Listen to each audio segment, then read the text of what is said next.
In 1926, it was Mr. Productivity himself, Henry Ford, who decided to start giving his factory workers the weekend off and implement the 5-day work week, because he noticed that productivity increased significantly if they had a weekend off to spend it with their families.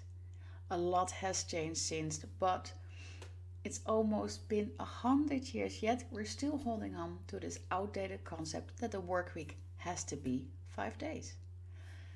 In the UK alone, employers spend a whopping 45 billion per year on health-related absence costs.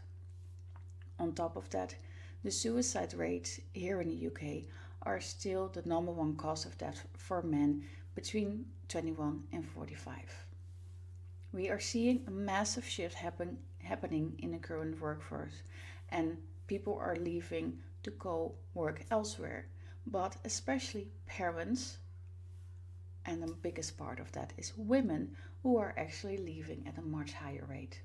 The pay gap was in 21 still a whopping 18%, and diversity across the board and C-suite is often still far to be found.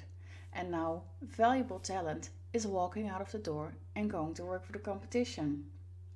The way we view work hasn't changed much since the Second World War, when that billions being lost on health-related absence and turnover cost is the answer we are looking for right in front of us.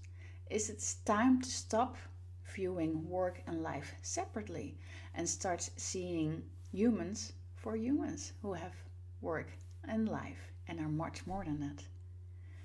I believe it's time that we start normalizing life beyond the desk, open up the discussion and lead our teams into the future.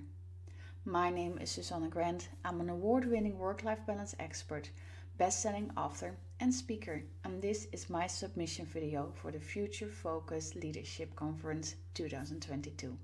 If you would like to know the answer, I will see you in the semi-finals.